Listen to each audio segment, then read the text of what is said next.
اعوذ باللہ من الشیطان الرجیم، بسم اللہ الرحمن الرحیم۔ یہ لفظ اللہ کو اتنا پیارا لگتا ہے، جو بندہ پڑھ کر سوتا ہے اللہ اس کے نامہ اعمال میں تہجد جتنا ثواب لکھ دیتا ہے۔ ناظرین، اللہ تعالیٰ نے نیکی کرنے والوں اور عمل صالح کرنے والوں پہ اپنے خزانے لٹائے۔ یہ خزانے رحمت و بخشش کے ہیں۔ رسول اللہ صلی اللہ علیہ وآلہ وسلم نے فرمایا کہ جو شخص نیک کام کرنے کا صرف ارادہ کر لے اور ابھی عمل نہ بھی کرے تو اسے ایک نیکی کا اجر و ثواب ملتا ہے، یعنی نیت کرنے پر بھی اجر ملتا ہے۔ تو ناظرین، یہ وہ ایک لفظ ہے، اس کو اگر آپ صرف 100 مرتبہ پڑھیں گے تو آپ کو 1000 نیکیاں ملیں گی۔ اگر آپ اس لفظ کو 200 مرتبہ پڑھیں تو آپ کو 2000 نیکیاں ملیں گی۔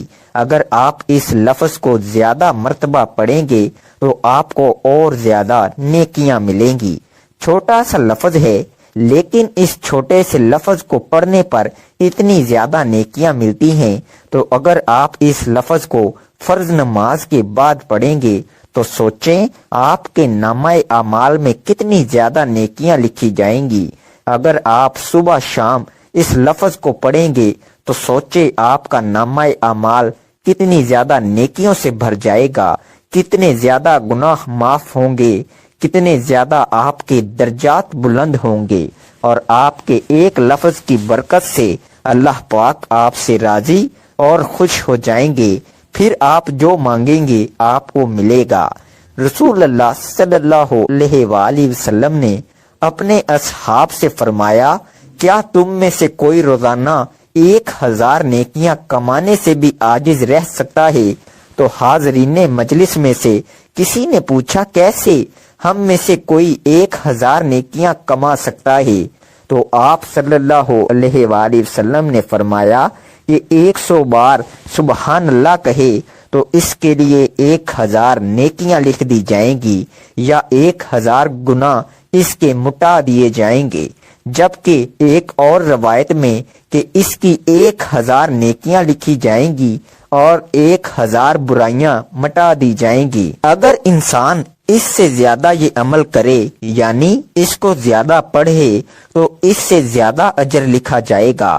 سبحان اللہ کا مطلب یہ ہے کہ اللہ تعالیٰ کی ذات تمام عیوب اور نقائص سے پاک ہے، یا میں اللہ تعالیٰ کی پاکیزگی بیان کرتا ہوں۔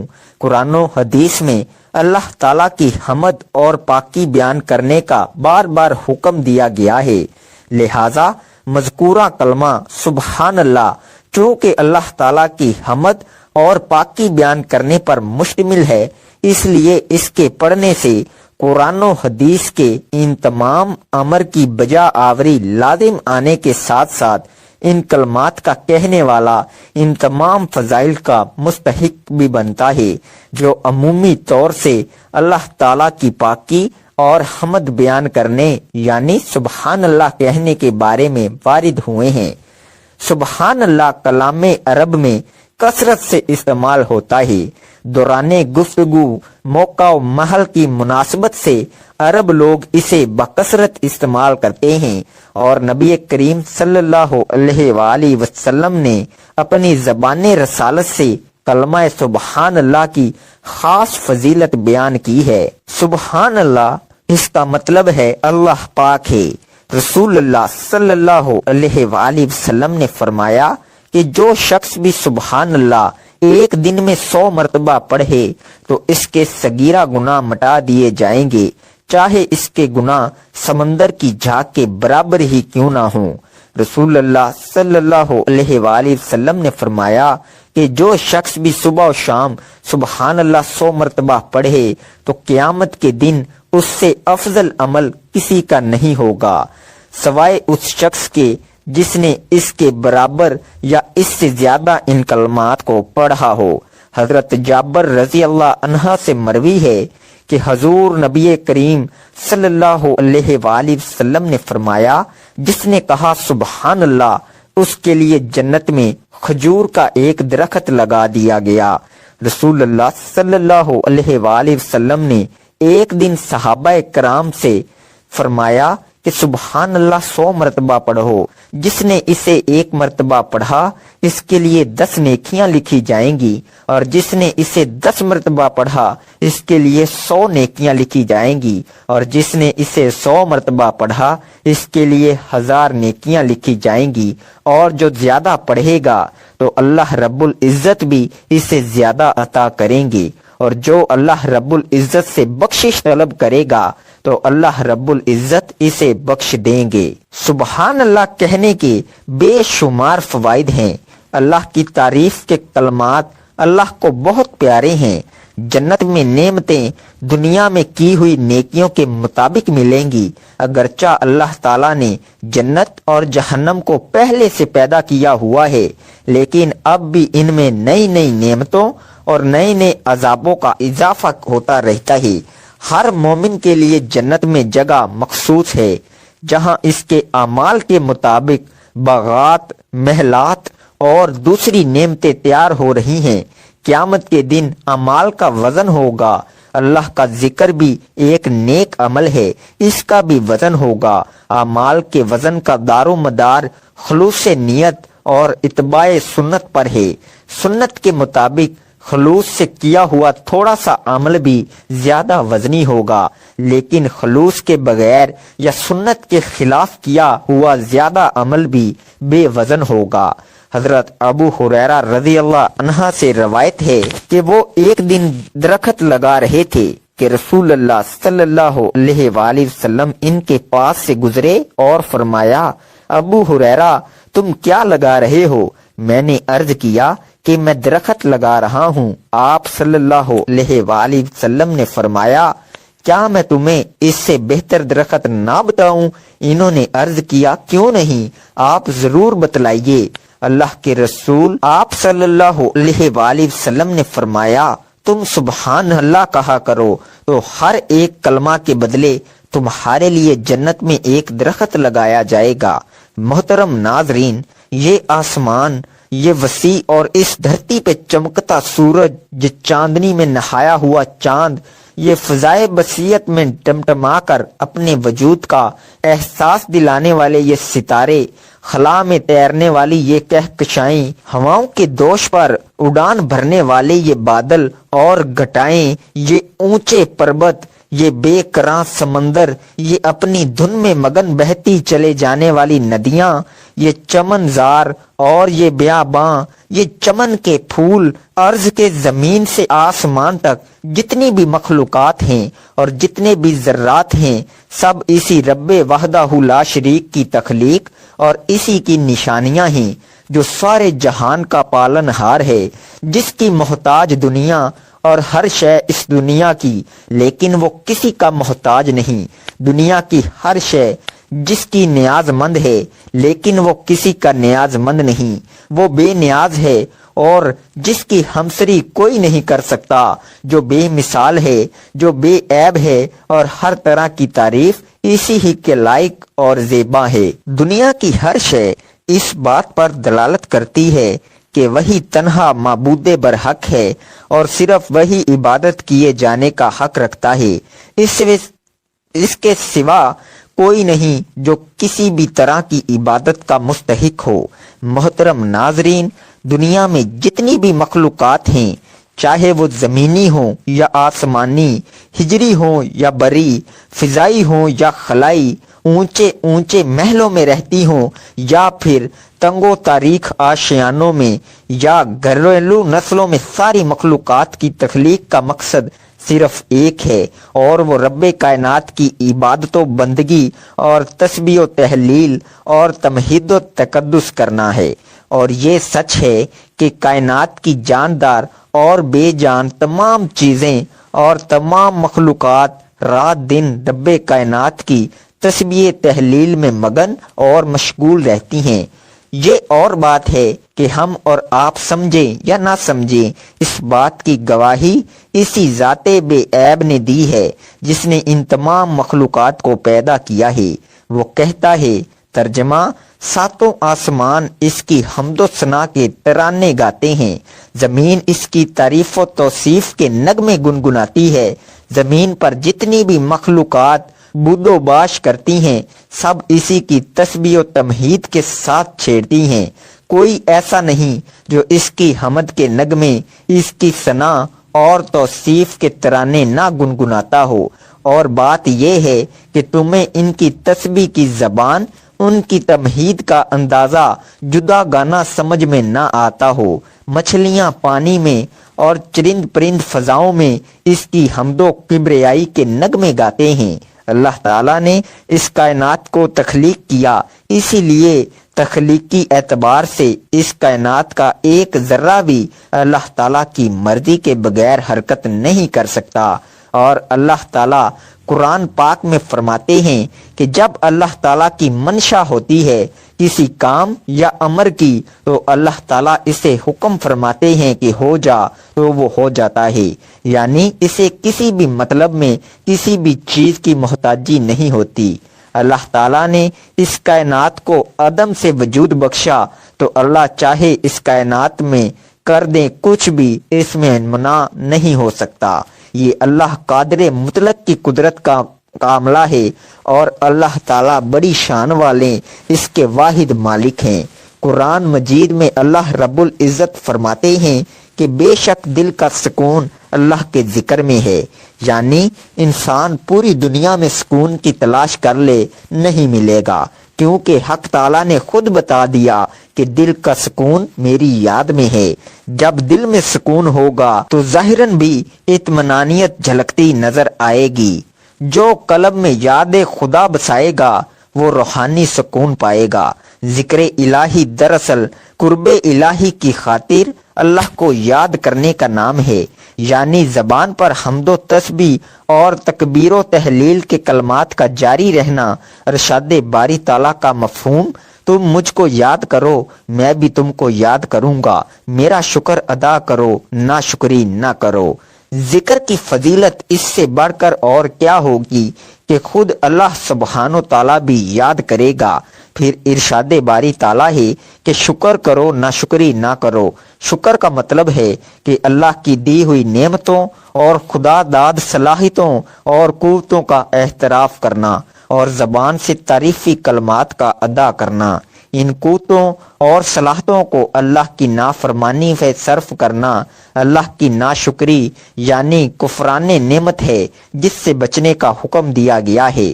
یہاں پر ذکر اور شکر کا حکم ایک ساتھ دیا گیا ہے، دونوں میں بہت مشابہت اور مناسبت ہے۔ اللہ رب العزت کی حمد و ثنا اور تسبیح و تحلیل میں شکر کے کلمات بھی پنہاں ہیں۔ ذکر الہی دائمی عبادت ہے، جیسا کہ سورہ آل عمران میں ارشاد باری تعالیٰ کا مفہوم ہے۔ ذکر الہی مومن کا صف امتیازی ہے۔ ایک اور جگہ فرمان الہی کا مفہوم ہے، بکثرت اللہ کا ذکر کرو، بہت ممکن ہے فلاح نصیب ہو جائے۔ حضرت عمر رضی اللہ عنہ نے رسول اللہ صلی اللہ علیہ وآلہ وسلم سے پوچھا، یا رسول اللہ، ہم کون سے مال جمع کریں؟ آپ نے فرمایا، ذکر کرنے والی زبان اور شکر کرنے والا دل۔ ایک اور موقع پر آپ صلی اللہ علیہ وآلہ وسلم نے فرمایا، اللہ کا ذکر دلوں کے لیے شفا ہے، اللہ کا ذکر تمہارے سب اعمال سے افضل ہے۔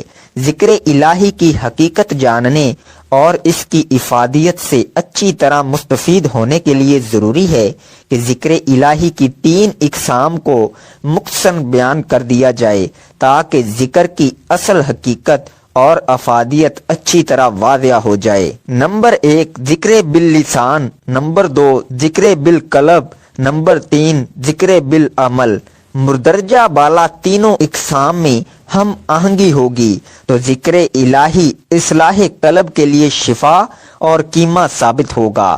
ذکر باللسان، جب اللہ کی حمد و ثنا، اسماء حسنہ اور تکبیر و تحلیل کے کلمات طیبہ سے زبان تر و تازہ رہے گی تو لازماً اس کے اثرات دل پر بھی مرتب ہوتے رہیں گے، جیسا کہ ارشاد باری تعالیٰ ہے۔ مفہوم: یاد رکھو اللہ کے ذکر سے ہی دل کا اطمینان حاصل ہوتا ہے، یعنی ذکر الہی کے بغیر اہل ایمان کے دل بے قرار اور بے اطمینان رہتے ہیں۔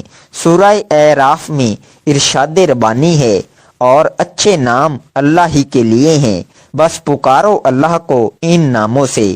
اللہ سبحانہ و تعالیٰ کے اسم و صفات کا ذکر قبولیت دعا کا وسیلہ بھی ہے اور نزول رحمت اور دلی سکون کا ذریعہ بھی ہے۔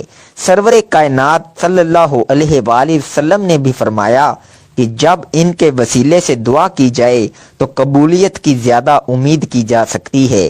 ان اسماء کو احادیث میں اسم اعظم کہا گیا ہے۔ صحیح مسلم میں سمرہ بن جدب رضی اللہ عنہا سے مروی ہے کہ رسول کریم صلی اللہ علیہ وآلہ وسلم نے فرمایا، بہترین اور اللہ کو سب سے زیادہ محبوب کلمات 4 ہیں۔ نمبر 1 سبحان اللہ، اللہ ہر عیب اور شرکا سے پاک ہے۔ نمبر 2 الحمدللہ، الوحدیت کی کل صفات اللہ ہی کے لیے ہیں۔ نمبر 3 لا الہ الا اللہ، اللہ کے سوا کوئی دوسرا عبادت کے لائق نہیں۔ نمبر 4 اللہ اکبر، اللہ سب سے بڑا ہے۔ مندرجہ بالا چاروں کلمات میں باری تعالیٰ کی توحید و تکبیر اور تسبیح و حمد بیان ہوئی ہے، اسی لیے یہ اللہ کے دربار میں بہترین اور پسندیدہ ترین کلمات ہیں، اور ان کا ذکر اسم اعظم کا ذکر ہے۔ رسول پاک صلی اللہ علیہ وآلہ وسلم نے اپنی بیٹی فاطمہ رضی اللہ عنہا اور ان کے شوہر حضرت علی رضی اللہ عنہا کو ہدایت کی تھی کہ جب تم سونے لگو تو ان کلمات کو پڑھ لیا کرو، جسے ہم تسبیح فاطمہ کے نام سے موسوم کرتے ہیں۔ اگر کوئی مسلمان اپنے گناہوں کی وجہ سے جہنم میں جل رہا ہوگا اور جہنم کی تہ میں ہوگا اور جل کر کوئلہ بن چکا ہوگا، اللہ رب العزت اس کلمے سبحان اللہ کی برکت سے اس کو جہنم کی تہ سے نکال کر جنت میں داخل کرے گا۔ ایک نہر میں اس کو غسل دیا جائے گا جس کو آب حیات کہتے ہیں، وہ بالکل پاک و صاف ہو کر نورانی بن جائے گا اور نکھر جائے گا۔ اس کے بعد اس کو جنت میں داخل کر دیا جائے گا۔ ساری کائنات اللہ کا ذکر کرتی ہے، پہاڑ اللہ کا ذکر کرتے ہیں، کائنات کا ذرہ ذرہ اللہ کا ذکر کرتا ہے، اور کائنات کا ذرہ ذرہ اللہ رب العزت کی موجودگی کی، اللہ کی صفات کی اور اللہ پاک کی قدرتوں کا مظہر ہے۔ چلتا پانی اللہ کا ذکر کرتا ہے، پرندے ہوا میں اللہ کا ذکر کرتے ہیں، زمین کے اندر جو مخلوق رہتی ہے وہ اللہ کا ذکر کرتی ہے، تو انسان جس کے اوپر اللہ پاک نے اتنی نعمتوں کی بارش کی ہے، اتنی نعمتیں کہ اگر گننے لگے تو ان نعمتوں کا شمار نہیں کر سکتا۔ اس رب کو یاد کرنا چاہیے، اس لیے ہم پر لازم ہے کہ ہم اللہ رب العزت کا ذکر اپنا مقصد سمجھ کر کرتے رہیں۔ اللہ تعالیٰ کا لاکھ لاکھ کرم ہے، احسان ہے کہ اللہ رب العزت نے ہم سب کو بہت بڑی عظیم نعمت کلمہ کی نعمت سے نوازا ہے۔ اس نعمت کی قدردانی کا علم اس وقت ہوگا جب ظاہر کی آنکھ بند ہوگی اور ہمارا آخرت کا سفر شروع ہوگا۔ نبی علیہ السلام نے جنت کی زیارت کی اور جنت کی جو قبیلے کی طرف والی دیوار تھی اس پر چند سطور لکھی ہوئی تھیں، جو چیز ہم نے آگے بھیجی وہ ہمارے کام آئی۔ اللہ رب العزت نے جتنی زندگی ہمیں دی ہے اس دنیا میں گزارنے کے لیے، اس 60 سالہ زندگی میں اعمال کرنا، ان کی باقاعدہ ریکارڈنگ ہو رہی ہے۔ اللہ پاک نے دائیں طرف نیکی والا فرشتہ بٹھایا ہوا ہے اور بائیں طرف جو برے کام ہم سے سرزد ہوتے ہیں وہ برے کام ریکارڈ کرتا ہے۔ ایک دفعہ ایک اللہ والے نے اشارے سے اپنے کسی جانور کو بلایا، جیسے جانور کو بلاتے ہیں، اشارہ کرتے ہیں، ہاتھ میں کچھ رکھتے ہیں کہ کچھ جانور کو دینا ہے، کھلانا ہے۔ انہوں نے اشارے سے جانور کو بلایا تو اللہ پاک بعض اوقات غیب کی باتیں اللہ والوں پر منکشف کر دیتے ہیں۔ تو جب انہوں نے اشارے سے جانور کو بلایا تو اللہ پاک نے ان پر وہ منظر منکشف کر دیا کہ فرشتے نے وہ اشارے بھی لکھ لیے۔ تو بزرگ پریشان ہوئے کہ یہ بھی لکھا جاتا ہے ہر آن ہر گھڑی ہمارے جسم سے جو اعمال نکلتے ہیں ان کی ریکارڈنگ ہو رہی ہے۔ آج سائنس کا دور ہے، ہماری شریعت میں وہ باتیں جن کے بارے میں کسی زمانے میں کمزوری دکھائی جاتی تھی، سائنس نے بھی ثابت کر دیا وہ باتیں درست اور سچ ہیں۔ کمپیوٹر کا دور ہے، ہر چیز کی ریکارڈنگ ہو رہی ہے، اسی طرح ہمارے اعمال بھی ریکارڈ ہو رہے ہیں۔ جو عمل ہم اس دنیا میں کرتے ہیں وہ ریکارڈ ہوتا ہے اور ہمارے اعمال نامے میں لکھا جا رہا ہے، اور یہ اعمال ہم آگے بھیج رہے ہیں، آخرت کی طرف اکاؤنٹ میں جمع ہو رہے ہیں۔ سب کچھ جو ارد گرد ہے انشاءاللہ کل گواہی دے گا، بیت اللہ بھی گواہی دے گا، انشاءاللہ اللہ کے گھر کی دیواریں بھی گواہی دیں گی کہ ان اللہ تعالیٰ کے بندوں نے میرے قریب میں بیٹھ کر ذکر کا حلقہ لگایا تھا اور حلقے میں تجھے یاد کیا تھا، حلقے میں تیری وحدانیت بیان کی تھی، نفی اثبات کا ذکر کیا تھا، اس میں ذات کا ذکر کیا تھا، تیری صفات کا ذکر کیا تھا، اور ذکر قلبی بھی کیا تھا اور ذکر لسانی بھی کیا تھا، کیونکہ اللہ رب العزت تو سمیع بھی ہے اور بصیر بھی ہے، دیکھتا بھی ہے، سنتا بھی ہے۔ تو ہماری یہ گواہی پیش ہوگی انشاءاللہ۔ ذکر کا مقصد قرآن کریم کی طرف لے جانا ہے۔ ذکر میں خشوع آ گیا تو انشاءاللہ جب قرآن کریم کی تلاوت کریں گے تو پھر قرآن کی تلاوت میں خشوع ہوگا، پھر اللہ کی شان یاد آتی ہے۔ اکرمہ جو ابو جہل کے بیٹے تھے لیکن صحابہ رسول تھے، جب قرآن کی تلاوت کرتے تھے قرآن پہ گر جاتے تھے، آنسو کی لڑیاں جاری ہو جاتی تھیں اور فرماتے تھے یہ میرے رب کا کلام ہے، یہ میرے رب کا کلام ہے۔